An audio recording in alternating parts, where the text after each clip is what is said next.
ഓം നമോ ഭഗവതേ വാസുദേവായ. ഓം നമോ ഭഗവതേ വാസുദേവായ. ഓം അജ്ഞാനതിമിരാന്ധസ്യ ജ്ഞാനാഞ്ജനശലാകയാ ചക്ഷുരുന്മിലിതം യേന തസ്മൈ ശ്രീഗുരവേ നമഃ. ശ്രീചൈതന്യമനോഭീഷ്ടം സ്ഥാപിതം യേന ഭൂതലേ സ്വയം രൂപ കഥാ മഹ്യം ദദാതി സ്വപദാന്തികം. വന്ദേഹം ശ്രീഗുരോ ശ്രീയുതപദകമലം ശ്രീഗുരുൻ വൈഷ്ണവാംശ്ച.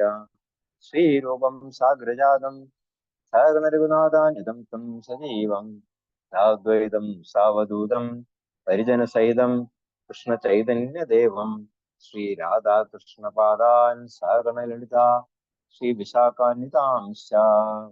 ഹേ കൃഷ്ണകരുണാ സിന്ധോ ദീനബന്ധോ ജഗത്പദേ ഗോപേശ ഗോപികാന്ത രാധാകാന്ത നമോസ്തുതേ. സപ്തകാഞ്ചന ഗൗരാംഗീ രാധേ വൃന്ദാവനേശ്വരി വൃഷഭാനുസുതേ ദേവി പ്രണമാമി ഹരിപ്രിയേ. വാഞ്ചാകൽപതരുഭ്യശ്ച കൃപാ സിന്ധുഭ്യ ഏവ ച പതിതാനാം പാവനേഭ്യോ വൈഷ്ണവേഭ്യോ നമോ നമഃ. ശ്രീകൃഷ്ണ ചൈതന്യ പ്രഭു നിത്യാനന്ദ ശ്രീ അദ്വൈത ഗദാധര ശ്രീവാസാദി ഗൗരഭക്തവൃന്ദ. ഹരേ കൃഷ്ണ കൃഷ്ണ കൃഷ്ണ ഹരേ ഹരേ, ഹരേ രാമ രാമ രാമ ഹരേ ഹരേ. മൂകം കരോതി വാചാലം പങ്കും ലങ്കായതേ ഗിരിം യത്കൃപാതമഹം വന്ദേ ശ്രീഗുരും ദീനതാരിണം പരമാനന്ദമാധവം ശ്രീചൈതന്യ ഈശ്വരം. ഹരി ഓം തത്സത്. ഹരേ കൃഷ്ണ. ശ്രീമദ് ഭഗവത്ഗീത യഥാരൂപത്തിന്റെ 7-ാം അധ്യായത്തിലേക്ക് എല്ലാ ഭക്തജനങ്ങൾക്കും ഹാർദവമായ സ്വാഗതം. എല്ലാ ഭക്തജനങ്ങളുടെയും പാദാരവിന്ദങ്ങളിൽ എന്റെ വിനീതമായ പ്രണാമം. അതോടൊപ്പം തന്നെ ശ്രീല പ്രഭുവാദർക്കും ഗുരുമഹാരാജനും എന്റെ വിനീതമായ പ്രണാമങ്ങള്. ഈ ജ്ഞാനവിജ്ഞാനയോഗം എന്ന 7-ാം അധ്യായം വളരെ പ്രാധാന്യം അർഹിക്കുന്നതാണ്. കഴിഞ്ഞ 6-ാം അധ്യായത്തിന്റെ അവസാനത്തില് ഭഗവാൻ അർജുനനോട് പറയേണ്ടായി, യുഗ്നാമപി സർവേഷാം മദ്ഗതേ അന്തരാത്മന ശ്രദ്ധാവാൻ ഭജതേയോ മാം സമയയുക്തമോ മതഃ എന്ന്. ആരാണോ പൂർണ്ണമായിട്ടുള്ള വിശ്വാസത്തോടു കൂടിയിട്ട് എന്നെ ആരാധിക്കുന്നത്, എന്നെ ധ്യാനിക്കുന്നത്, അവരാണ് എല്ലാ യോഗികളിലും വെച്ചിട്ട് ഏറ്റവും ഉത്തമനായിട്ടുള്ള യോഗി എന്ന് പറയുന്നുണ്ടായിരുന്നു.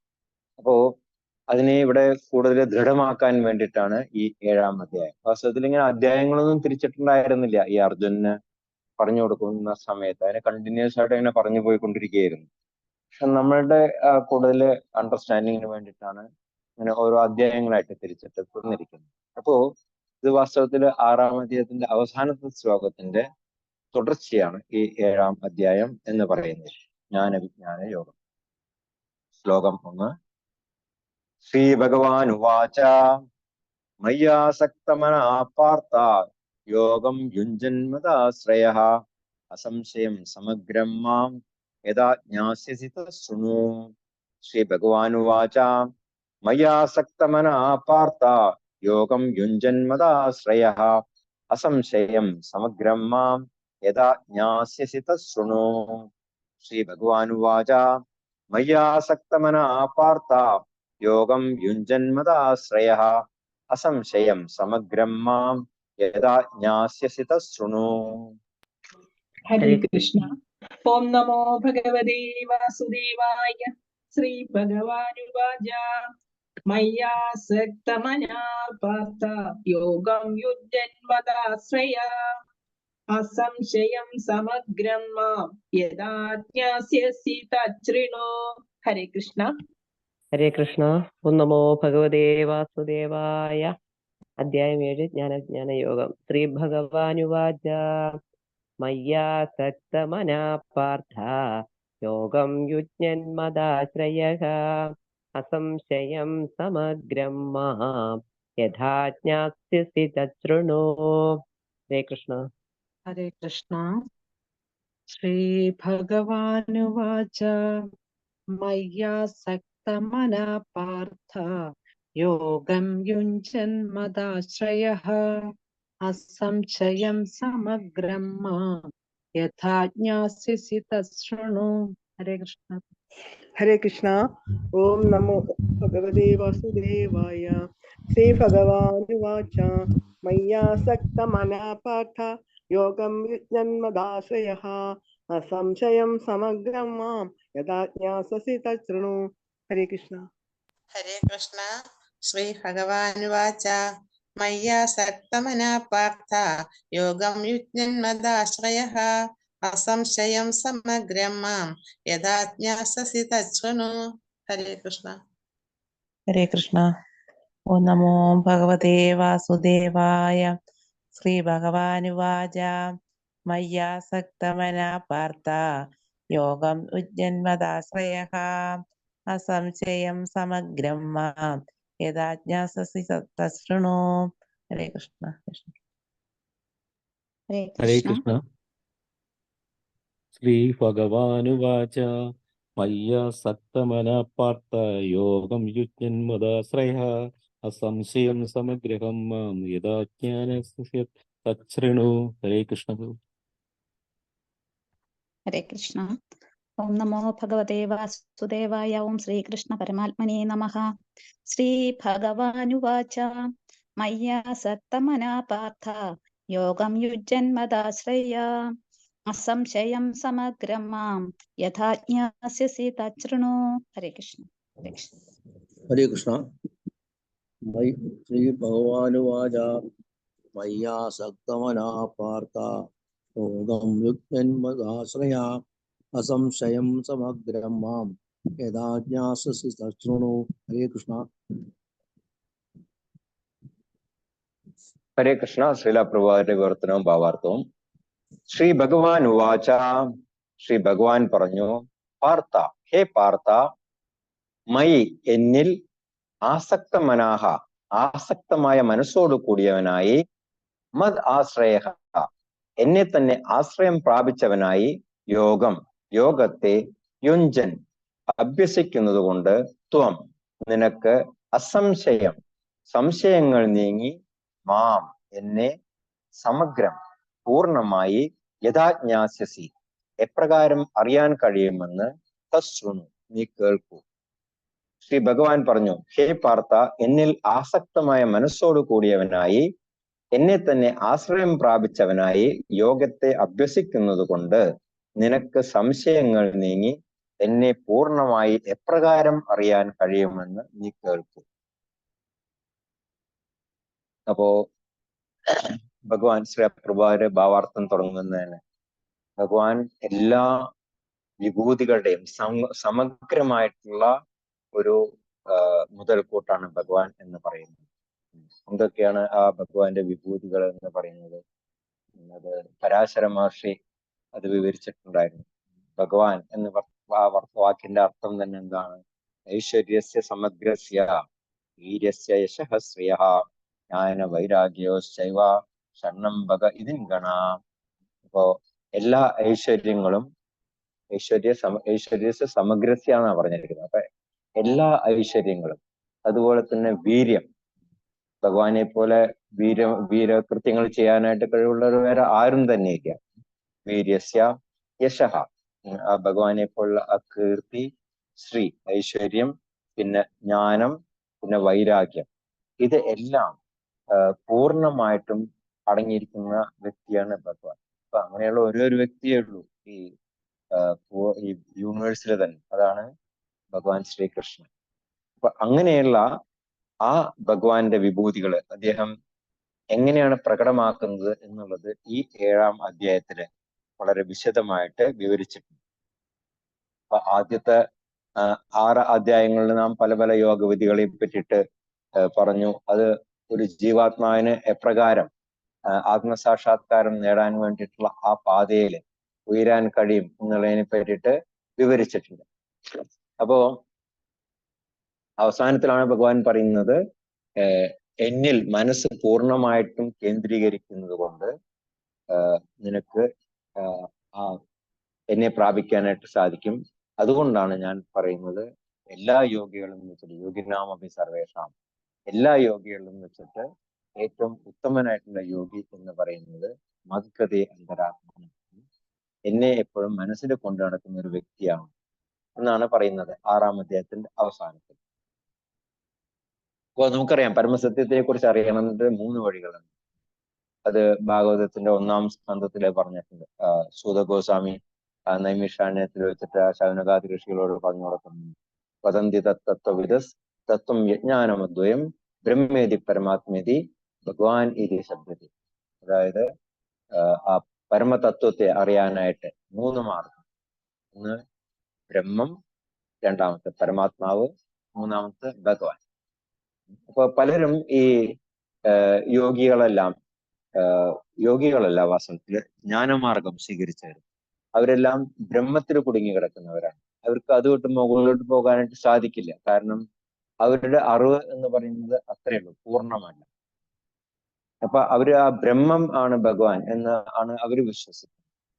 പക്ഷെ ഈ യോഗികളെല്ലാം മെഡിറ്റേഷനിൽ ഇരുന്നുകൊണ്ട് അവരുടെ തന്നെ ആ ഹൃദയത്തിന് അകത്ത് വസിക്കുന്ന ആ പരമാത്മാവിന്റെ സാക്ഷാത്കാരം നേടുന്നവരാണ്.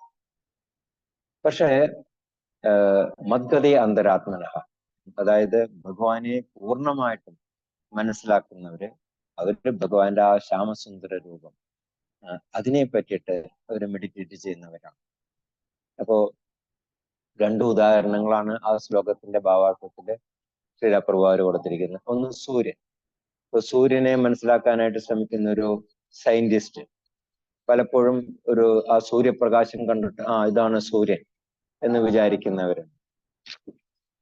പക്ഷെ ഒരു പടി കൂടി അഡ്വാൻസ്ഡ് ആയിട്ടുള്ള സയന്റിസ്റ്റ് ആണെന്നുണ്ടെങ്കിലോ അവര് വിചാരിക്കും ആ സൂര്യപ്രകാശത്തിന് പുറകില് വേറെ എന്തെങ്കിലും കാണും. അവര് അതിനെക്കുറിച്ച് കൂടുതൽ റിസർച്ച് നടത്തിയിട്ട് ഈ സൂര്യഗോളം ഉണ്ട് എന്നുള്ളത് അവർ കണ്ടുപിടിക്കും. പക്ഷെ ഏറ്റവും ഉത്തമനായിട്ട് ഒരു സയന്റിസ്റ്റ് എന്ന് പറയുന്നതോ ഈ സൂര്യഗോളം ഇങ്ങനെ ചലിക്കണം എന്നുണ്ടെങ്കിൽ അതിന് പിറകിൽ ഒരു ശക്തിയുണ്ട്. ആ ശക്തി എന്താണെന്നുള്ളത് കണ്ടുപിടിക്കുക. അപ്പൊ അതാണ് സൂര്യ ഭഗവാൻ എന്നുള്ള ആ ഒരു നിഗമനത്തിലേക്ക് അവർ എത്തും. അതുപോലെ തന്നെ ഇപ്പൊ ഒരു ട്രെയിൻ ആദ്യമായിട്ട് കാണുന്നവര്, ഒരു വില്ലേജിൽ കൂടെ ഇങ്ങനെ റെയിൽ പാത വന്നു. അപ്പൊ അവരാരും ട്രെയിൻ കണ്ടിട്ടില്ല. അപ്പൊ ട്രെയിൻ കാണാനായിട്ട് കുറെ പേര് സ്റ്റേഷനിൽ പോയി. അപ്പൊ ദൂരെ നിന്ന് രാത്രിയായി കാത്തുനിന്ന് രാത്രിയായി. ഇപ്പൊ ദൂരെ നിന്നൊരു വെളിച്ചം വരുന്നത് കണ്ടപ്പോ കുറെ പേര് പറഞ്ഞു ഇതാണ് ട്രെയിൻ എന്ന് പറഞ്ഞിട്ട് അവര് തിരിച്ചുപോയി. ആ വെളിച്ചം കണ്ടിട്ട് അവര് ട്രെയിനാണെന്ന് തെറ്റിദ്ധരിച്ചിട്ട് അവർ തിരിച്ചുപോയി. കുറച്ചു പേർക്ക് തോന്നി അതല്ല, ആ വെളിച്ചത്തിന്റെ പിറകിൽ എന്തോ ഉണ്ട്. അപ്പൊ അവര് കാത്തുനിന്ന് അങ്ങനെ ആ ട്രെയിൻ വന്ന് സ്റ്റേഷനിൽ നിന്നപ്പോൾ ട്രെയിൻ വന്നു, ഇതാണ് ട്രെയിൻ എന്നുള്ളത് മനസ്സിലാക്കിയിട്ട് അവരും തിരിച്ചുപോയി. പക്ഷെ അപൂർവം ചിലര് ആ ട്രെയിൻ നിന്ന് കഴിയുമ്പോൾ അതിനകത്ത് കയറി അതിനകത്ത് സീറ്റിംഗ് അറേഞ്ച്മെന്റ് എന്താണ്, അതെങ്ങനെയാണ് മുന്നോട്ട് ചലിക്കുന്നത്. അപ്പൊ ഒരു എഞ്ചിൻ കാണും, ഡ്രൈവറെ കാണും. ആ ഡ്രൈവറാണ് അതിന്റെ പിറകെയുള്ള പ്രവർത്തനത്തിന് ശക്തി നൽകുന്നത് എന്നുള്ളതെല്ലാം മനസ്സിലാക്കിയിട്ട് പൂർണ്ണമായിട്ടും ട്രെയിനിന്റെ ആ പ്രവർത്തനത്തെ പറ്റി മനസ്സിലാക്കിയിട്ട് അവര് മടങ്ങിപ്പോകുന്നത്. അവരാണ് യഥാർത്ഥത്തിലുള്ള അറിവ് നേടിയവർ. അപ്പോ അതുപോലെ തന്നെയാണ് നമ്മള് ഭഗവാൻ ശ്രീകൃഷ്ണനെ കുറിച്ചുള്ള ആ പരമതത്വത്തിനെ കുറിച്ചിട്ടുള്ള ആ അറിവ് നേടുന്നവർ. അവരാണ് യഥാർത്ഥത്തിലുള്ള ഭക്തന്മാർ. അപ്പോ ഒരു അവ്യക്തിഗത ബ്രഹ്മത്തിന്റെ അല്ലെങ്കിൽ പരമാത്മാവിന്റെ സാക്ഷാത്കാരം എന്ന് പറയുന്നത് അത് ഭാഗികമാണ്. സാക്ഷാത്കാരം അല്ല എന്ന് പറയുന്നില്ല, പക്ഷെ അത് ഭാഗികമായിട്ടുള്ള സാക്ഷാത്കാരമാണ്. പക്ഷെ ഭഗവാൻ കൃഷ്ണനെ കുറിച്ചിട്ടുള്ള അറിവാണ് പൂർണ്ണമായിട്ടും അതുപോലെ തന്നെ ശാസ്ത്രാനുസൃതമായിട്ടുള്ള ആ സാക്ഷാത്കാരം എന്ന് പറയുന്നത്. അപ്പൊ ഇതെല്ലാം അറിയണം എന്നുണ്ടെങ്കിൽ നമുക്ക് കൃഷ്ണാബോധം ഉണ്ടാകണം. മറ്റ് യോഗ പദ്ധതികളെല്ലാം തന്നെ കൃഷ്ണാബോധത്തിലേക്ക് എത്താനുള്ള മാർഗങ്ങളാണ്, ചവിട്ടുപടികളാണ്. പക്ഷെ നമ്മൾ അതില് കുടുങ്ങി നിൽക്കരുത്. നമ്മൾ പൂർണ്ണമായിട്ടും ആ ഭഗവാനോടുള്ള ആ ഭക്തി വളർത്തിയെടുക്കാനായിട്ട് നമ്മൾ ശ്രമിക്കണം. അതുകൊണ്ടാണ് ഭഗവാൻ പറയുന്നത് സർവേഷാം യോഗിനാമപി സർവേഷാം മദ്ഗതേ അന്തരാത്മന. അപ്പൊ ഇവിടെ ഈ ശ്ലോകത്തില് ഭഗവാൻ പറയുന്നു മയി ആസക്ത മനഃ, കൃഷ്ണനോടുള്ള ആസക്തി, അതിനാണ് കൃഷ്ണാവബോധം എന്ന് പറയുന്നത്. അപ്പൊ ഭഗവാനാണ് നമ്മുടെ എല്ലാ ആവശ്യങ്ങളും നിറവേറ്റി തരുന്നത് എന്നുള്ളത് നാം എപ്പോഴും ഓർക്കണം. കഠോപനിഷത്തിൽ പറയുന്നുണ്ട് നിത്യോനിത്യാനാം ചേതനശ്ചേതനാനാം ഏകോ ബഹൂനാം യോ വിദദാതി കാമാൻ എന്ന് പറയുന്നുണ്ട്. അപ്പോ ഏകോ ബഹൂനാം യോ വിദദാതി കാമൻ, ഒരേ ഒരു ഭഗവാനാണ് ആ എല്ലാവരുടെയും എല്ലാ ജീവജാലങ്ങളുടെയും ആവശ്യങ്ങൾ നിറവേറ്റി കൊടുക്കുന്നത്. പിന്നെ നിത്യവും നിത്യാണ്, ഭഗവാനും നിത്യനാണ്, നമ്മളും മറ്റുള്ള ജീവജാലങ്ങളും നിത്യരാണ്. അതുപോലെ തന്നെ ചേതനാണ്, ഭഗവാനും അറിവുള്ള വ്യക്തിയാണ്, നമ്മളും അറിവുള്ള വ്യക്തിയാണ്. പക്ഷെ വ്യത്യാസം എന്ന് പറഞ്ഞിട്ടുണ്ടെങ്കിൽ ആ ഭഗവാനാണ് നമ്മുടെ എല്ലാവരുടെയും ആവശ്യങ്ങൾ നിറവേറ്റി തരുന്നത്. ഏകോ ബഹൂനാം യോ വിദദാതി കാമൻ. നമുക്ക് നമ്മളുടെ മാത്രം ആവശ്യങ്ങൾ നിറവേറ്റാനായിട്ട് സാധിക്കുന്നില്ല. നമ്മുടെ സ്വന്തം ആവശ്യങ്ങൾ നിറവേറ്റാനായിട്ട് നമ്മൾ ദിവസം മുഴുവൻ രാപ്പകല് കഷ്ടപ്പെടേണ്ടി വരുന്നുണ്ട്. പക്ഷെ ഭഗവാൻ ഒരേ ഒരു വ്യക്തി ആത്മീയ ലോകത്തിൽ ഇരുന്നുകൊണ്ട് നമ്മുടെ എല്ലാവരുടെയും ആവശ്യങ്ങൾ നിറവേറ്റി തരുന്നുണ്ട്. നമുക്ക് സമയാസമയങ്ങളിൽ വെളിച്ചം, ഇരുട്ട്, അതുപോലെ തന്നെ ചൂട്, തണുപ്പ്, ഇതെല്ലാം തന്നെ നമുക്ക് പ്രൊവൈഡ് ചെയ്യുന്നുണ്ട്. അപ്പൊ ആ ഒരു വ്യക്തിയാണ് ഭഗവാൻ, നമ്മളുടെ ആവശ്യങ്ങള് നിറവേറ്റി തരുന്ന വ്യക്തി. അത് നമ്മൾ ചോദിക്കാതെ തന്നെ ഭഗവാൻ എല്ലാവർക്കും നിറവേറ്റി തരുന്നുണ്ട്. അത് ഭക്തർക്ക് മാത്രമല്ല, അഭക്തർക്കും അത് നിറവേറ്റി കൊടുക്കുന്നുണ്ട്. പക്ഷെ അഭക്തർ മനസ്സിലാക്കുന്നില്ല, ഭക്തർ മനസ്സിലാക്കുന്നുണ്ട്. ഇത് മാത്രമേ വ്യത്യാസമുള്ളൂ. പിന്നെന്താ പറയുന്നത് ഈ ശ്ലോകത്തിന്? മദ് ആശ്രയ. അതാണ് ഭക്തിയോഗം എന്ന് പറഞ്ഞിട്ടുണ്ടെങ്കിൽ കൃഷ്ണന്റെ ആശ്രയത്തിൽ കഴിയാം. അതുപോലെ തന്നെ കൃഷ്ണനോടുള്ള ആ ആസക്തി വളർത്തിയെടുക്കുക എന്നുള്ളതാണ്. അപ്പോ നമ്മൾ ഭഗവാനോടുള്ള ആ ആസക്തി വളർത്തിയെടുക്കുമ്പോൾ നമുക്ക് ഭഗവാനോടുള്ള ഭക്തിയും നമുക്ക് ഓട്ടോമാറ്റിക്കായിട്ട് വളർന്നു വരും. അതാണ് പറയുന്നത്. അപ്പൊ നമ്മൾ മനസ്സിലാക്കേണ്ട കാര്യം എന്താണ്?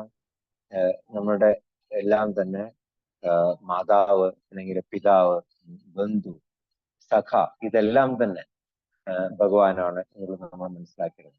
ത്വമേവ മാതാച്ച പിതാ ത്വമേവ ബന്ധുശ്ച സഖാ ത്വമേവ വിദ്യാ ദ്രവിണം ത്വമേവ സർവം മമ ദേവദേവ. നമ്മുടെ മാതാവ്, പിതാവ്, ബന്ധു, അതുപോലെ തന്നെ സഖാവ്, പിന്നെ വിദ്യ, എല്ലാ അറിവും, അതുപോലെ തന്നെ ദ്രവ്യണം, എല്ലാ ധനവും, ഇതെല്ലാം തന്നെ ഭഗവാനാണ് എന്നുള്ളത് നമ്മൾ മനസ്സിലാക്കണം. ഭഗവാൻ 18ാമത്തെ അധ്യായത്തിൽ പറയുന്നുണ്ട്, സർവധർമാൻ പരിത്യജ മാം ഏകം ശരണം വ്രജ എന്ന് പറയുന്നുണ്ട്. നിങ്ങൾ എല്ലാ ധർമ്മങ്ങളെയും ഉപേക്ഷിച്ചോളൂ, നിങ്ങൾ എന്നെ മാത്രം ശരണം പ്രാപിച്ചാൽ മതി എന്ന് പറയുന്നുണ്ട്. വാസ്തവത്തിൽ അതിന്റെ ആവശ്യമുള്ളൂ, ഭഗവാനെ മാത്രം ശരണം പ്രാപിക്കുക, ഭഗവാനെ കുറിച്ച് ചിന്തിക്കുക, എങ്കിലേ നമുക്ക് ഭഗവാനെ പൂർണ്ണമായിട്ടും മനസ്സിലാക്കാനായിട്ട് സാധിക്കുള്ളൂ.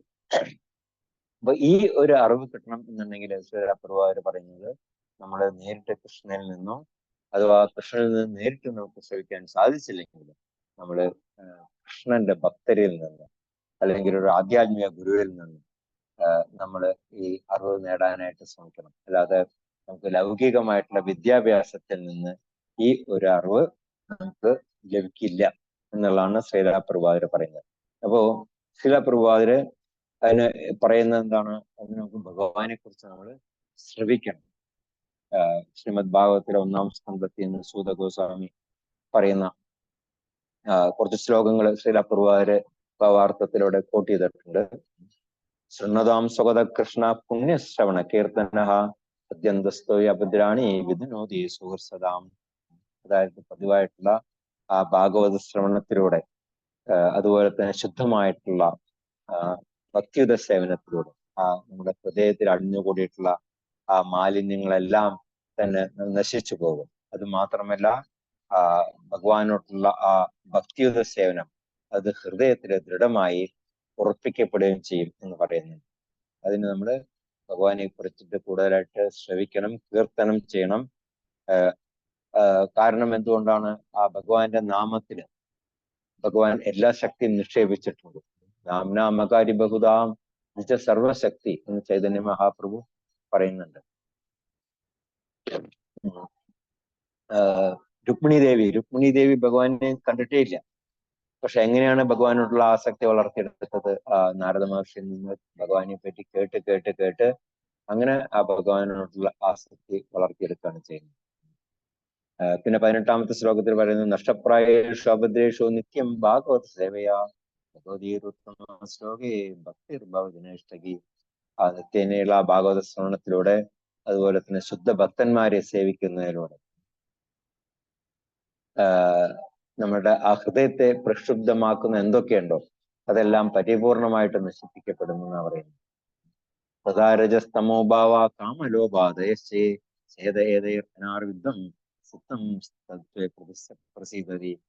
അപ്പൊ അങ്ങനെ ആ ഭാഗവത ശ്രവണത്തിലൂടെ, അതുപോലെ ഭക്തന്മാരെ സേവിക്കുന്നതിലൂടെ നമ്മുടെ ഭക്തിയുത സേവനം എന്ന് പറയുന്നത് അത് ഹൃദയത്തിലെ പ്രതിഷ്ഠിതമാകുമ്പോൾ നമ്മുടെ ആ രജോ ഗുണത്തിൽ നിന്നും അതുപോലെ തന്നെ തമോ ഗുണത്തിൽ നിന്നും നമുക്ക് ഉണ്ടാകുന്ന ആ ഭോഗേച്ഛകള്, കാമം, ലോപം, ഇതെല്ലാം തന്നെ നമ്മുടെ ഹൃദയത്തിൽ നിന്നും പൂർണ്ണമായിട്ടും അപ്രത്യക്ഷമാകും എന്നാണ് പറയുന്നത്. അത് കഴിയുമ്പോൾ പിന്നെ എന്ത് പറ്റും? ഏവം പ്രസന്ന മനസ്സോ ഭഗവത് ഭക്തി യോഗത ഭഗവത് തത്വവിജ്ഞാനം മുക്തസംഗസ്യ ജായതേ. അപ്പൊ അങ്ങനെ നമ്മൾ ഈ രജോ ഗുണത്തിൽ നിന്നും തമോ ഗുണത്തിൽ നിന്നും മുക്തരായി കഴിയുമ്പോൾ നമ്മൾ ശുദ്ധസത്വത്തിൽ പ്രതിഷ്ഠിതമാകും. അങ്ങനെ ശുദ്ധസത്വത്തിൽ പ്രതിഷ്ഠിതമാകുമ്പോൾ നമ്മള് ഭക്തിയുത സേവനത്തിൽ ഉറച്ച മനസ്സോടു കൂടിയിട്ട് എപ്പോഴും ഭൗതിക സംസർഗത്തിൽ നമ്മൾ സ്വതന്ത്രമായിട്ട് നമ്മൾ ആ മോക്ഷാവസ്ഥയെ പ്രാപിച്ചിട്ട് ഭഗവാനെ സംബന്ധിച്ചിട്ടുള്ള ആ അതീന്ദ്രിയ ജ്ഞാനം നേടാൻ സാധിക്കും എന്നുള്ള പറയുന്നത്. പിന്നെ പറയുന്നത് വിദ്യന്തേ ഹൃദയഗ്രന്ഥി ചിത്യന്തേ സർവസംശയ ക്ഷീയന്തേ ചാസ്യ കർമാണി ദുഷ്ട ഏവാത്മനീശ്വരേ. അപ്പൊ അങ്ങനെ വിദ്യന്തേ ഹൃദയഗ്രന്ഥി, നമ്മുടെ ആ ഹൃദയത്തിലുള്ള ആ ഭൗതികമായിട്ടുള്ള ബന്ധങ്ങൾ അതെല്ലാം വിച്ഛേദിക്കപ്പെടും. പിന്നെ ചിദ്യന്റെ സർവസംശയ, നമ്മളുടെ എല്ലാ ആശങ്കകളും ഇനി എന്ത് സംഭവിക്കും എന്നുള്ള ആ ആശങ്കകളെല്ലാം ഛേദിക്കപ്പെട്ട് കഴിയുമ്പോൾ നമ്മള് ദുഷ്ട ഏവാത്മനീശ്വരെ, നമ്മള് ആ ഭഗവാനെ നമ്മളുടെ മനസ്സിനകത്ത് നമുക്ക് കാണാനായിട്ട് സാധിക്കും എന്നാ പറയുന്നത്. അപ്പോ ഈ അറിവ് എന്ന് പറയുന്നത് അത് സമഗ്രമായിട്ടുള്ള അറിവാണ് എന്ന് ഭഗവാൻ ഈ ശ്ലോകത്തില് പറയുന്നുണ്ട്. സമഗ്രം മാം എന്ന് പറയുന്നുണ്ട്. അപ്പൊ ഭഗവാനെ കുറിച്ചുള്ള പൂർണ്ണമായിട്ടുള്ള അറിവ് അത് നേടണം എന്നുണ്ടെങ്കിൽ നമ്മളത് ഭഗവാനിൽ നിന്ന് നേരിട്ട്, അല്ലെങ്കിൽ ഭഗവാന്റെ ആ കൃഷ്ണാവബോധം ഉറച്ച ആ ഭക്തന്മാരിൽ നിന്ന് നേരിട്ട് കേൾക്കുന്നത് മാത്രമേ നമുക്ക് ഭഗവാനെ കുറിച്ചിട്ട് പൂർണ്ണമായിട്ടും ഗ്രഹിക്കാൻ സാധിക്കുള്ളൂ. അപ്പോൾ അതിന് ആദ്യമായിട്ട് വേണ്ടത് വിശ്വാസം, അതാണ് വേണ്ടത്. കൃഷ്ണനും ഗുരുവിലും ഉള്ള അടിയുറച്ച വിശ്വാസം, ആദോ ശ്രദ്ധ എന്നാ പറയുന്നത്. അപ്പൊ ആ വിശ്വാസം വന്നു കഴിയുമ്പോൾ നമ്മൾ പതുക്കെ ആ വിശ്വാസം വളർത്തിയെടുക്കാനായിട്ട് ശ്രമിക്കും. അതിനാണ് സാധുസംഘം, ഭക്തരുമായിട്ടുള്ള സംസർഗം. ആ ഭക്തരുമായിട്ടുള്ള സംസർഗം വളർന്നു വരുമ്പോൾ പിന്നെന്തായി ഭജനക്രിയ, എങ്ങനെയാണ് നമ്മൾ ഈ ഭഗവാന്റെ തിരുനാമങ്ങൾ ഉച്ചരിക്കേണ്ടത് എന്നുള്ളതിനെ കുറിച്ചിട്ടുള്ള ആ പ്രക്രിയ എന്താണെന്ന് നമ്മൾ മനസ്സിലാക്കാനായിട്ട് ശ്രമിക്കും. പിന്നെ അനർത്ഥ നിവൃത്തി, നമ്മളുടെ ഹൃദയത്തില് നമ്മുടെ ദൈനംദിന പ്രവൃത്തിയുള്ള അനർത്ഥങ്ങൾ, അതിൽ നിന്നെല്ലാം നമ്മൾ മുക്തരാകാനായിട്ട് ശ്രമിക്കും. എന്തൊക്കെയാണ് അത്? അവിഹിത ബന്ധം, മദ്യപാനം, ചൂതുകളി, പിന്നെ മാംസാഹാരം, ഇതെല്ലാം നമ്മൾ പതുക്കെ ഉപേക്ഷിച്ച് കഴിയുമ്പോൾ പിന്നെ നമുക്ക് നമ്മളുടെ ആ ഭക്തിയുത സേവനത്തിൽ ഒരു നിഷ്ഠ വരും. ആ നിഷ്ഠ വളർന്നു വരുമ്പോൾ പതുക്കെ ആ ഒരു ടേസ്റ്റ്, ആ ഒരു രുചി നമ്മൾ വളർത്തിയെടുക്കാനായിട്ട് ശ്രമിക്കും. അങ്ങനെ ആ രുചി വളർന്നു വരുമ്പോഴാണ് നമുക്ക് ഭഗവാനോടുള്ള ആ ആസക്തി വളർന്നു വരുന്നത്. അതുകൊണ്ടാണ് ഭഗവാൻ ഇവിടെ പറയുന്നത് മയ്യാസക്ത മനഃ, എന്നോടുള്ള ആസക്തി. അപ്പൊ ആ സ്റ്റേജിലേക്ക്, ആ ആസക്തി എന്ന് പറയുന്ന സ്റ്റേജിലേക്ക് എത്താനുള്ള വഴികളാണ് ഈ പറഞ്ഞ ആദോ ശ്രദ്ധ, തഥാ സാധുസംഘ, വചനക്രിയ, അനർത്ഥ നിവൃത്തി സ്യാത്, തഥാ നിഷ്ഠ, രുചി, ആസക്തി എന്ന് പറയുന്നത്. അപ്പൊ ആ ഭഗവാനോടുള്ള ആ ആസക്തി അത് വളർത്തിയെടുത്തു കഴിയുമ്പോൾ നമുക്ക് ഭക്തിയുത സേവനത്തിൽ നമുക്ക് അഡ്വാൻസ് ചെയ്യാനായിട്ട് സാധിക്കും.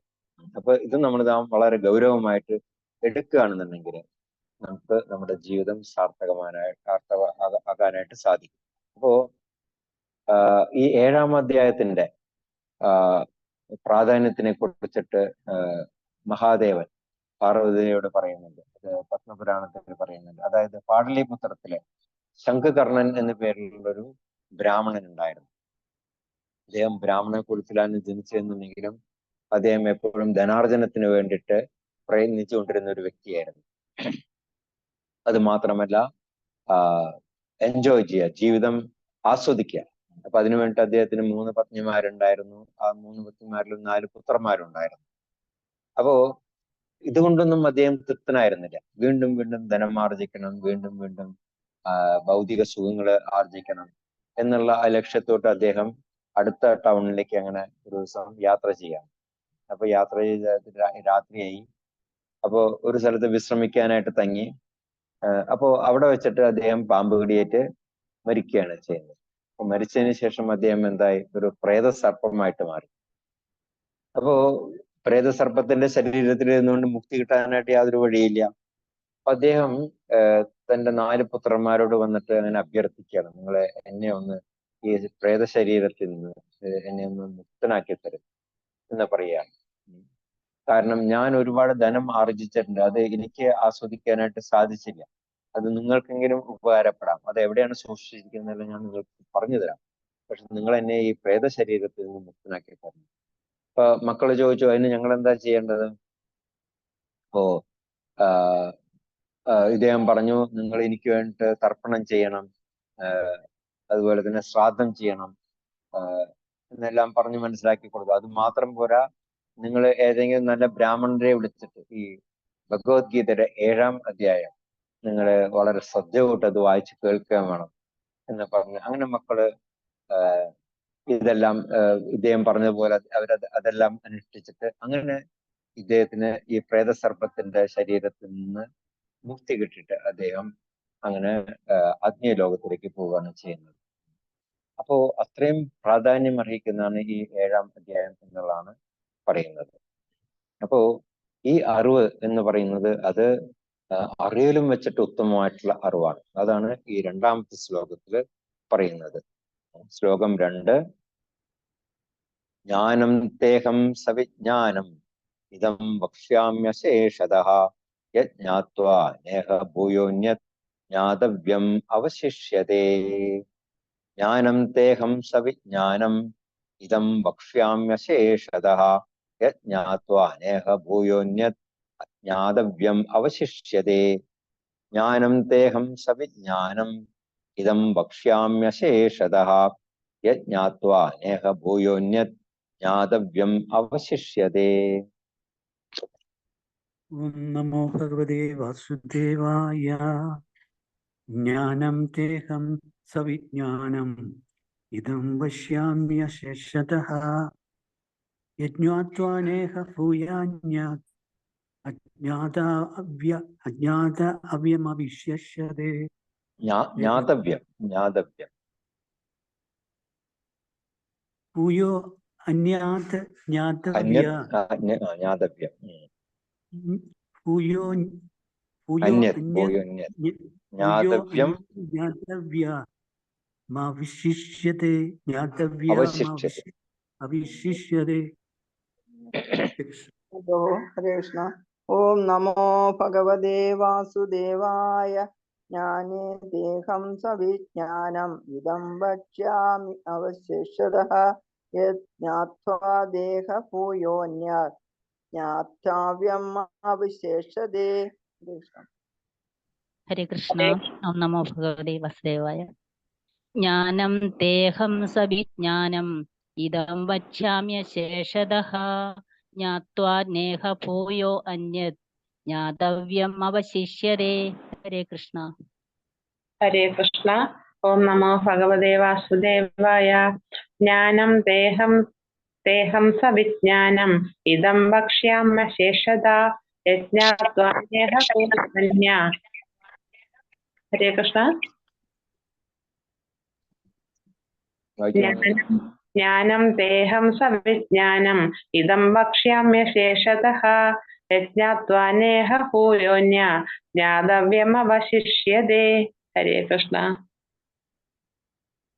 ഹരേ കൃഷ്ണ. ഓം നമോ ഭഗവതേ വാസുദേവായ. ജ്ഞാനം തേഹം സവിജ്ഞാനം ഇദം വക്ഷ്യാമ്യശേഷതഃ യജ്ഞാത്വാ നേഹ ഭൂയോന്യത് ജ്ഞാതവ്യം അവശിഷ്യതേ. ഹരേ കൃഷ്ണ. ഹരേ കൃഷ്ണ. ഓം നമോ ഭഗവതേ വാസുദേവായ. ജ്ഞാനം ദേഹം സവിജ്ഞാനം ഇദം വക്ഷ്യാമ്യശേഷതഃ ജ്ഞാത്വാനേക ഭൂയോ ജ്ഞാനവ്യമവശിഷ്യതേ. ഹരേ കൃഷ്ണ.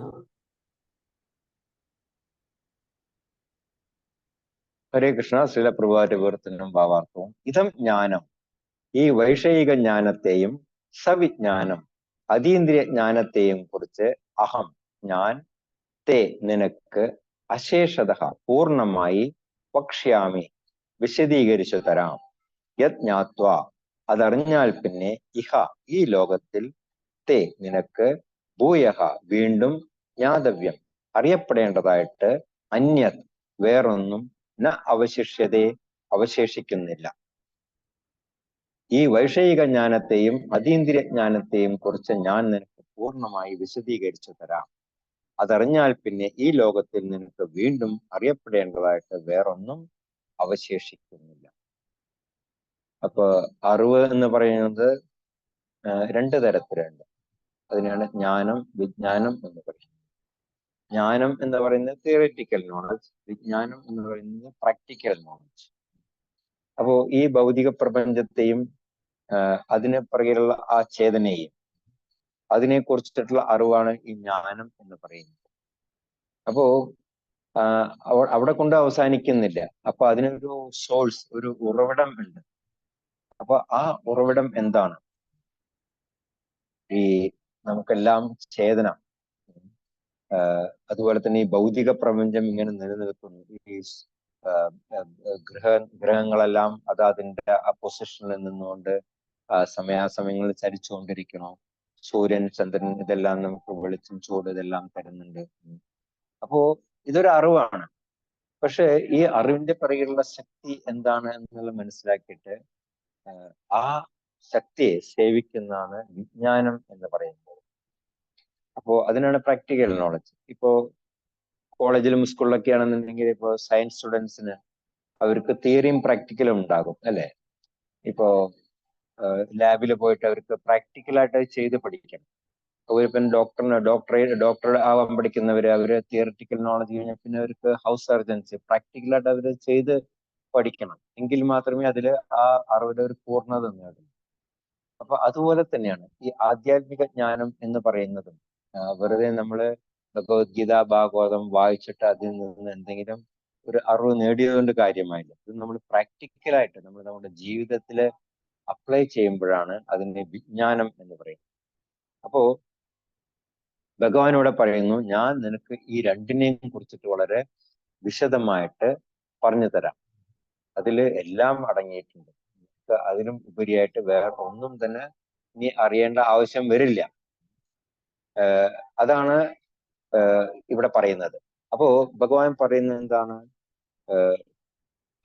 വക്ഷ്യാമി അശേഷത, ഞാൻ നിനക്കത് പൂർണ്ണമായിട്ട് വിശദീകരിച്ചു തരാം. അപ്പൊ നമ്മൾ 4-ാം അധ്യായത്തിൽ കണ്ടു ഭഗവാൻ എന്തുകൊണ്ടാണ് ഈ അർജുനെ സെലക്ട് ചെയ്ത് ഈ അറിവ് പകർന്നു കൊടുക്കാനായിട്ട്.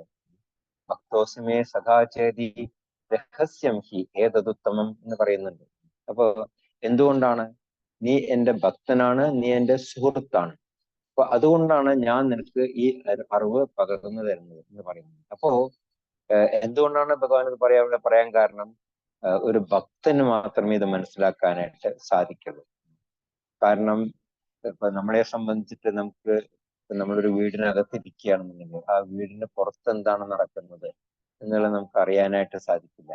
വീടിനകത്ത് തന്നെ ഇപ്പൊ രാത്രി സമയത്ത് ഇപ്പൊ ലൈറ്റ് അണച്ചു കഴിഞ്ഞിട്ടുണ്ടെങ്കിൽ നമ്മളുടെ തൊട്ടടുത്തുള്ള വസ്തു എന്താണ് എന്നുള്ളത് നമുക്ക് അറിയാനായിട്ട് സാധിക്കില്ല. അത്രയും പരിമിതമാണ് നമ്മളുടെ ഭൗതികമായിട്ടുള്ള അറിവ് എന്ന് പറയുന്നത്. അപ്പൊ ഈ ഭൗതിക സൃഷ്ടിയെ കുറിച്ചിട്ട് എന്ത് മനസ്സിലാക്കാനാണ് നമുക്ക് സാധിക്കുന്നത്? ഒന്നും തന്നെ സാധിക്കില്ല. ഭക്തി സിദ്ധാന്ത സരസ്വതി മഹാരാജ് പറയുന്നുണ്ട്, അതായത് ഈ നമ്മുടെ ഈ ഭൗതിക ലോകം എന്ന് പറയുന്നത് ഇപ്പൊ ഒരു ചാക്കിനകത്ത് നിറയെ കടുകുമണി ഉണ്ടെങ്കിൽ അത് ഒരു കടുകുമണി എത്രയുണ്ടോ അതാണ് ഈ നമ്മുടെ ഈ ഭൗതിക ലോകം എന്ന് പറയുന്നത്. ഈ സൂര്യനും ചന്ദ്രനും നക്ഷത്രങ്ങളും. കേൾക്കുന്നില്ല?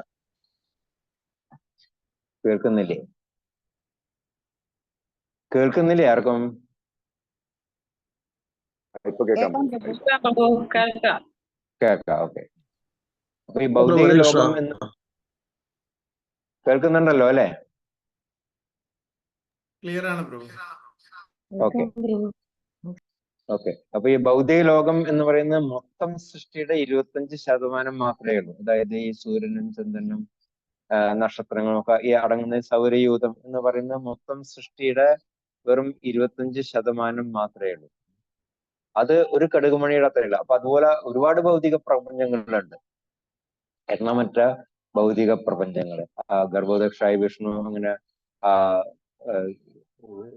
പാലാഴിയിൽ കിടക്കുന്ന സമയത്ത് അദ്ദേഹത്തിന്റെ ഓരോ രോമകൂപത്തിൽ നിന്നും ഇങ്ങനെ അസംഖ്യം ബ്രഹ്മാണ്ടങ്ങൾ ഇങ്ങനെ വന്നുകൊണ്ടിരിക്കുകയാണ്. അപ്പോ അതിന് കണക്കില്ല, അതിങ്ങനെ തുറന്ന് സൃഷ്ടി നടന്നുകൊണ്ടേയിരിക്കുകയാണ്.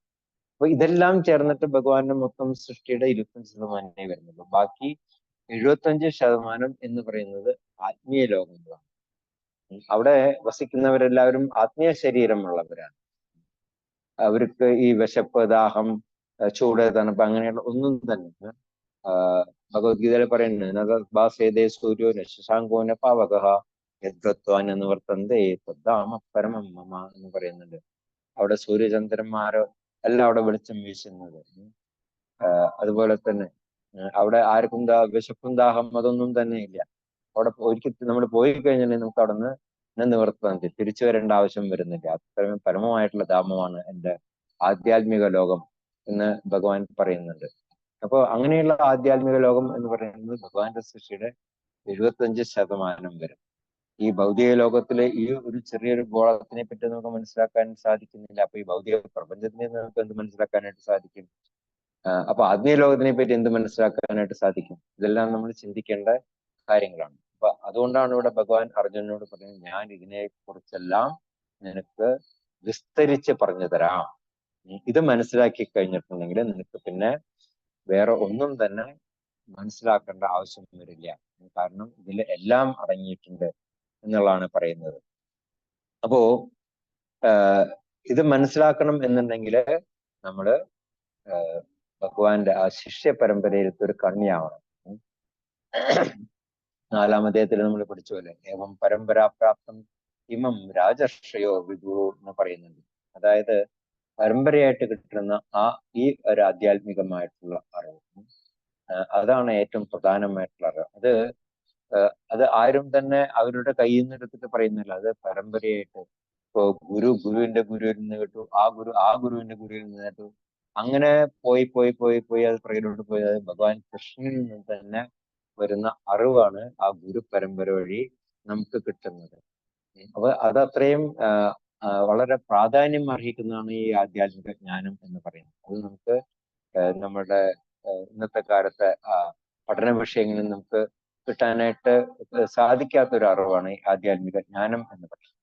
അപ്പോൾ ഇങ്ങനെയുള്ള ഒരു അറിവ് ഭഗവാനിൽ നിന്ന് അല്ലെങ്കിൽ ഭഗവാന്റെ ശിഷ്യ പരമ്പരയിൽ നിന്ന് ലഭിക്കുകയാണെന്നുണ്ടെങ്കിൽ പിന്നെ നമുക്ക് വേറെ ഒന്നും തന്നെ അറിയേണ്ടതായിട്ടില്ല എന്നുള്ളതാണ് ഭഗവാൻ ഈ ശ്ലോകത്തിൽ പറയുന്നത്.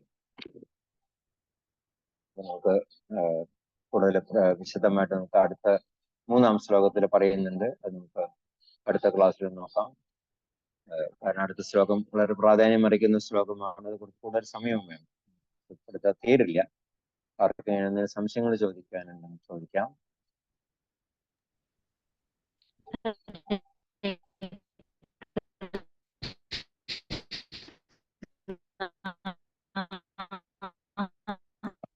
അറിയണമെന്ന് ചോദിക്കണ്ട, ഒന്നും കേൾക്കുന്നില്ല.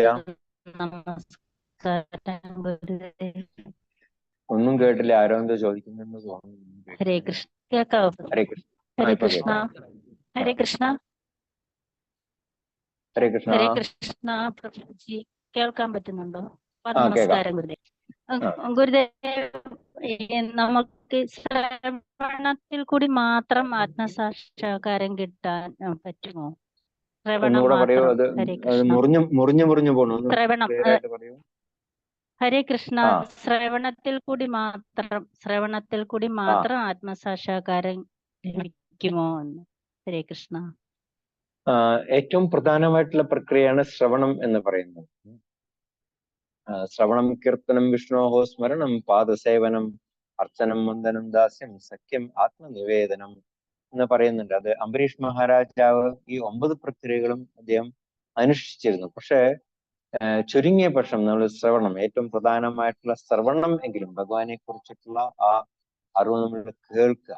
കാരണം കേൾക്കുന്ന വഴി നമ്മളുടെ ആ മനസ്സിനകത്ത് കൂടിയിട്ടുള്ള ഹൃദയന്തസ്തോയി അഭദ്രാണി, നമ്മുടെ ആ മാലിന്യങ്ങളെല്ലാം ഭഗവാനെ കുറിച്ച് കേട്ട് കേട്ട് കേട്ട് അത് ഇല്ലാതായിത്തീരും. ഇപ്പൊ എങ്ങനെയാണ് ഒരു ഗ്ലാസ്സിലിരിക്കുന്ന വെള്ളത്തിന് നമുക്ക് പാലാക്കി മാറ്റാൻ പറ്റുന്നത്?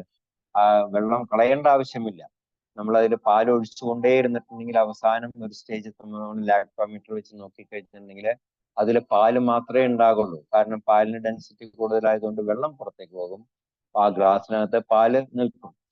അതുപോലെ തന്നെ ആ ശ്രവണ പ്രക്രിയ എന്ന് പറയുന്നത് നമ്മൾ കേട്ട് കേട്ട് ഭഗവാനെ കുറിച്ചിട്ടുള്ള ആ കേൾവി, അത് കേട്ട് കേട്ട് ഭഗവാന്റെ ഉപദേശങ്ങൾ കേൾക്കുക, ഭഗവാനെ കുറിച്ചുള്ള അറിവ്, അതുപോലെ തന്നെ ഭഗവാന്റെ ഭക്തന്മാരെ കുറിച്ച്, ഭഗവാന്റെ ലീലകളെ കുറിച്ച്, ഇതെല്ലാം കേട്ട് കേട്ട് കേട്ട് നമ്മൾ അറിയാതെ തന്നെ, നമ്മൾ അതിനുവേണ്ടി പ്രത്യേകിച്ചും പരിശ്രമിക്കേണ്ട കാര്യമില്ല, നമ്മൾ അറിയാതെ തന്നെ നമ്മുടെ ഹൃദയത്തിനകത്തുള്ള മാലിന്യങ്ങളെല്ലാം പോയിട്ട് നമുക്ക് ഭഗവാനോടുള്ള ആ ആസക്തി വളർന്നു വരും. പിന്നെയുള്ളതെല്ലാം ആ പതിയെ പതിയെ വന്നുകൊള്ളും. നമ്മൾ കീർത്തനം ചെയ്യാൻ തുടങ്ങും, പിന്നെ നമ്മള് ഭഗവാനെ അർച്ചനം ചെയ്യാനായിട്ട് തുടങ്ങും, പിന്നെ വന്ദനം ചെയ്യാനായിട്ട് തുടങ്ങും, പാദസേവനം ചെയ്യാനായിട്ട് തുടങ്ങും. ഇതെല്ലാം ഓട്ടോമാറ്റിക്കായിട്ട് വന്നു. പക്ഷെ നമ്മൾ കേൾക്കാൻ തയ്യാറല്ല എന്നുണ്ടെങ്കിലോ ഇതൊന്നും തന്നെ നമുക്ക് ലഭിക്കില്ല. അപ്പൊ അതുകൊണ്ടാണ് പറയുന്നത് ഏറ്റവും പ്രധാനമായിട്ടുള്ള പ്രക്രിയ എന്ന് പറയുന്നത് ശ്രവണമാണ്. ഭഗവാനെ കുറിച്ചിട്ട് കേൾക്കണം. മനസ്സിലായോ? ഹരേ കൃഷ്ണ. ഗുരുദേവ്. ഹരേ കൃഷ്ണ പ്രഭു. ഹരേ കൃഷ്ണ. പ്രഭു പ്രഭു ഇപ്പൊ പറഞ്ഞില്ല അർജുനന് ഉപദേശിച്ചു കൊടുത്ത എന്തുകൊണ്ടാണെന്ന്. അപ്പൊ ഞാന് ഇങ്ങനെ ഗുരുവായൂർ യാത്രയ്ക്ക് പോയപ്പോ ഒരു മുനി പരിചയപ്പെട്ടു. അപ്പൊ എന്നോട് ഇങ്ങനെ ചോദിച്ചു എന്തുകൊണ്ടാണ് ഇത്രയും പേരുണ്ടായിരുന്നു, പഞ്ചപാണ്ഡവന്മാർ 5 പേരുണ്ടായിരുന്നു, പക്ഷെ അവരിലെ എന്തുകൊണ്ട് അർജുനന് മാത്രം ഭഗവാൻ ഇത് പറഞ്ഞു കൊടുത്തു എന്ന് ചോദിച്ചു. അപ്പൊ ഞാൻ പറഞ്ഞു അവര് ഇപ്പൊ നമ്മൾ ഭയങ്കര സുഹൃത്തായിരുന്നു, അതായത് ഭഗവാനുമായിട്ട് ഭയങ്കര അടുപ്പത്തിലായിരുന്നു, ഭയങ്കര സ്നേഹമായിരുന്നു. അപ്പം പറഞ്ഞ അപ്പൊ മറ്റുള്ളവർക്ക് ആർക്കും സ്നേഹമില്ലായിരുന്നു എന്ന് ചോദിച്ചു. അപ്പം പറഞ്ഞു ഇല്ല, ആ അടുപ്പം ഇല്ലായിരുന്നു. അപ്പൊ പറഞ്ഞ ഉണ്ടായിരുന്നു, എന്നാലും അർജുനായിട്ട് അതല്ല. അപ്പൊ ഞാൻ പറഞ്ഞു ധർമ്മത്തിൽ ചലിക്കും എന്നുള്ളത് ഉണ്ടാന്ന് പറഞ്ഞു. അപ്പൊ പറഞ്ഞ് അങ്ങനെയാണെങ്കിൽ ഏറ്റവും ധർമ്മിഷ്ഠൻ യുധിഷ്ഠിരനാണല്ലോ, യുധിഷ്ഠിരന് പറഞ്ഞു കൊടുത്തൂടെ എന്ന് ചോദിച്ചു. അപ്പോഴും പറഞ്ഞു അങ്ങനെയാണെങ്കിൽ ബലവാനാണെങ്കിൽ ഭീമന് പറഞ്ഞു കൊടുത്തൂടെ എന്ന് ചോദിച്ചു. അപ്പൊ ഞാൻ പറഞ്ഞു എനിക്കറിയില്ല, എന്താണെന്ന് പറയൂന്ന് പറഞ്ഞു. അപ്പൊ പറഞ്ഞ് അത് അവര് നരനാരായണ ജന്മമാ, നരനാരായണന്മാരില്ലേ, അപ്പൊ അർജുനനും കൃഷ്ണനും അങ്ങനെ അതായിരുന്നു. അപ്പൊ അതുകൊണ്ടാണ് അത് പിന്നീടുള്ള ജന്മത്തിലും അവര് അർജുനനും കൃഷ്ണനുമായിട്ട് ഭയങ്കരമായിട്ട് യോജിച്ചത് എന്ന് പറഞ്ഞു. അപ്പൊ അതാണോ അതിന്റെ കാര്യം? ഈ നാലാം അധ്യായത്തില് അതിനുള്ള റീസൺ ഭഗവാൻ തന്നെ പറയുന്നുണ്ടല്ലോ, ഭക്തോസ്മിയെ സഖാചരി, നീ എന്റെ ഭക്തനുമാണ്, അതേസമയം തന്നെ നീ എന്റെ സുഹൃത്തുമാണ്. ഇപ്പൊ നമ്മള് സാധാരണയായിട്ട് ഇപ്പൊ നമ്മളുടെ എന്തെങ്കിലും പേഴ്സണൽ ആയിട്ടുള്ള ഒരു കാര്യങ്ങള് നമ്മളെ ആരായിട്ടാണ് നമ്മൾ ഷെയർ ചെയ്യുക? നമ്മുടെ സുഹൃത്തുക്കളായിട്ടല്ലേ ഷെയർ ചെയ്യുക. നമ്മൾ പലപ്പോഴും നമ്മളുടെ പാരന്റ്സിനോട് നമ്മൾ ഡിസ്കസ് ചെയ്യില്ല, ഉണ്ടോ? നമ്മൾ അത് എപ്പോഴും സുഹൃത്തിനോട് നമ്മൾ ഷെയർ ചെയ്യാം. അപ്പൊ അതുപോലെ തന്നെയാണ് ഇവിടെ അർജുനനും കൃഷ്ണനും അവർ സുഹൃത്തുക്കളാണ്, അവർ ഒരേ പ്രായക്കാരാണ്. അപ്പോൾ അവര് തമ്മിൽ പരസ്പരം അങ്ങനെ ആശയവിനിമയം ചെയ്യുമ്പോൾ അതില് യാതൊരു തരത്തിലുള്ള ഒരു കപടതയും ഇല്ല. അപ്പൊ അതുകൊണ്ടാണ് ഇവിടെ ഭഗവാൻ പറയുന്നത് നീ എന്റെ സുഹൃത്തുമാണ്, അതേസമയം നീ എന്റെ ഭക്തനുമാണ്. ചിലവര് ഭക്തരുണ്ടായിരിക്കും, അല്ലെങ്കിൽ ചിലവര് സുഹൃത്തുക്കൾ ഉണ്ടായിരിക്കും, പക്ഷെ ഇത് രണ്ടും ചേർന്നത് അർജുനൻ മാത്രമേ ഉള്ളൂ. അപ്പൊ അതുകൊണ്ടാണ് ഭഗവാൻ അത് അർജുനന് ഉപദേശിച്ചു കൊടുക്കാനായിട്ട് കാരണം. അത് മാത്രമല്ല അർജുനാണ് ഭഗവാനെ തേരാളിയായിട്ട് സെലക്ട് ചെയ്തത്, മറ്റുള്ള പാണ്ഡവന്മാരല്ല ഭഗവാനെ സെലക്ട് ചെയ്തത്, അല്ലെ? അർജുനാണ് സെലക്ട് ചെയ്തത് തേരാളിയെ. ഹരേ കൃഷ്ണ പ്രഭുജി. പ്രഭുജി സുഹൃത്താണ്, ഭക്തനുമാണ്. പക്ഷെ ഭക്തനെ ആ സുഹൃത്തിൽ നിന്നും ദാസനാക്കിയത് ഭക്തി ഉണ്ടല്ലേ, ലാസ്റ്റ് ഭഗവാന്റെ ദാസനായി മാറുകയല്ലേ? അതെ, അത് ആദ്യം ശിഷ്യനായി മാറി, പിന്നെയാണ് ദാസനായിട്ട് മാറുന്നത്. ഹരേ കൃഷ്ണ. അപ്പൊ ഭക്തിയില്ല ഭഗവാന്റെ ദാസന് മാത്രമേ ഇത് പൂർണ്ണമായിട്ട് മനസ്സിലാക്കാൻ പറ്റുള്ളൂ എന്നുള്ള അവസ്ഥയിൽ അർജുനെ എത്തിക്കുകയും എന്നിട്ട് ലാസ്റ്റ് 18-ാം അധ്യായത്തില് പൂർണ്ണമായിട്ട് കംപ്ലീറ്റ്. അത് രണ്ടാമത്തെ അധ്യായത്തിൽ നമ്മൾ പഠിച്ചു. അതായത് അർജുനൻ പറയുന്നുണ്ട്, കാർപ്പണ്യദോഷോപഹത സ്വഭാവ പൃച്ഛാമി ത്വാം ധർമ്മസമൂഢചേതാഹ യശ്രേയസ്യാൻ നിശ്ചിതം ബ്രൂഹി തന്മേ ശിഷ്യസ്തേഹം ശാതിമാം ത്വാം പ്രപന്നം. അതായത് എന്റെ ഹൃദയത്തിൽ അടിഞ്ഞുകൂടിയിട്ടുള്ള ആ മാലിന്യങ്ങൾ, അത് കാരണം എൻ്റെ സ്വഭാവം തന്നെ മാറിപ്പോയി. അപ്പോ അതെല്ലാം മാറ്റി എൻ്റെ മനസ്സിനെ ക്ലിയർ ആക്കണം എന്നുണ്ടെങ്കിൽ അത് അങ്ങയ്ക്ക് മാത്രമേ കഴിയുള്ളൂ. അതുകൊണ്ട് ഞാൻ അങ്ങയുടെ ശിഷ്യനായിട്ട് ഞാൻ അങ്ങയ്ക്ക് ഞാൻ കീഴടങ്ങണം, ദയവായി എനിക്ക് ഉപദേശം തന്നാലും എന്ന് അർജുനൻ കൃഷ്ണനോട് പറയുന്നുണ്ട്. അപ്പോഴാണ് കൃഷ്ണൻ ഈ ഉപദേശം തുടങ്ങുന്നത്. അപ്പൊ ഇതെല്ലാം കേട്ട് കേട്ട് കേട്ട് കേട്ട് അവസാനമാണ് അർജുനൻ പറയുന്നത്, ഇനി എനിക്ക് എല്ലാം ഇപ്പൊ ക്ലിയറായി, ഞാൻ പൂർണ്ണമായിട്ടും അങ്ങേക്ക് കീഴടങ്ങിയ ഒരു ദാസനാണ് എന്ന് പറയുന്നത്. അപ്പൊ അതുകൂടാതെ തന്നെ ഭഗവാൻ പറയുന്നുണ്ടല്ലോ, കാരണം എന്നെ പൂർണ്ണമായിട്ട് ശരണം പ്രാപിക്കുന്നതിന് മാത്രമേ എന്നെ പൂർണ്ണമായിട്ട് മനസ്സിലാക്കാൻ പറ്റൂ. അതായത് എനിക്ക് ഏറ്റവും പ്രിയപ്പെട്ടവര് എന്റെ ഭക്തനെക്കാട്ടി എനിക്ക് പ്രിയപ്പെട്ടത് എന്റെ ഭക്തന്റെ ദാസനെയാണ് എനിക്ക് ഏറ്റവും പ്രിയപ്പെട്ടത് എന്നും പറയുന്നത്. അതെ, അത് പറയുന്നുണ്ട്, ഭഗവാൻ പറയുന്നുണ്ട്. അത് ഹരേ കൃഷ്ണ. ഹരേ കൃഷ്ണ. പ്രഭു ജ്ഞാനം വിജ്ഞാനം, അതായത് ജ്ഞാനം എന്നത്, വിജ്ഞാനം എന്ന് പറഞ്ഞാൽ അത് ഫ്രൂട്ട്ഫുൾ ആകുമ്പോഴല്ലേ അത് വിജ്ഞാനമാകുന്നുള്ളൂ. അതെ അതെ അതെ, നമ്മൾ വായിച്ചു കിട്ടുന്ന അറിവ് എന്ന് പറയുന്നതാണ് ജ്ഞാനം. പക്ഷേ നമ്മളത് പ്രാക്ടിക്കലായിട്ട് നമ്മൾ അപ്ലൈ ചെയ്യണം നമ്മുടെ ജീവിതത്തിൽ, നമ്മൾ ചെയ്യാൻ തുടങ്ങണം. ഇപ്പൊ ഭഗവാന് ഇപ്പോ ആരതി ചെയ്യണം, അർച്ചന ചെയ്യണം, ഇതൊക്കെ നമ്മൾ വായിച്ചുകൊണ്ട് കാര്യമാണ്, നമ്മൾ ചെയ്യണം. അതിനെയാണ് വിജ്ഞാനം എന്ന് പറയുന്നത്, പ്രാക്ടിക്കൽ ആപ്ലിക്കേഷൻ. പ്രഭു, അപ്പൊ ഈ ശ്ലോകം കസ്മിൻ ഭഗവോ വിജ്ഞാതേ സർവമിതം വിജ്ഞാതം ഭവതി എന്നതിന്റെ അർത്ഥം എന്ത്? ഒരു മിനിറ്റ്. അതെ അതെ, അതിവിടെ പറയുന്നുണ്ട്, മുണ്ടകോപനിഷത്തിലെ പറയുന്നുണ്ട്, കസ്മിൻ ഭഗവോ വിജ്ഞാതേ സർവമിതം വിജ്ഞാതം ഭവതി. വിജ്ഞാതേ സർവമിതം വിജ്ഞാതം ഭവതി. എന്ത്? ഈ പ്രാക്ടിക്കൽ നോളജ്. ഈ പ്രാക്ടിക്കൽ നോളജ് എന്താണെന്നുള്ളത് അറിഞ്ഞു കഴിയുമ്പോൾ മാത്രമേ അത് വിജ്ഞാനം ആകുന്നുള്ളൂ എന്നുള്ളതാണ് പറയുന്നത്. ഭഗവാനെ കുറിച്ചുള്ള പ്രാക്ടിക്കൽ ആയിട്ടുള്ള നോളജ്.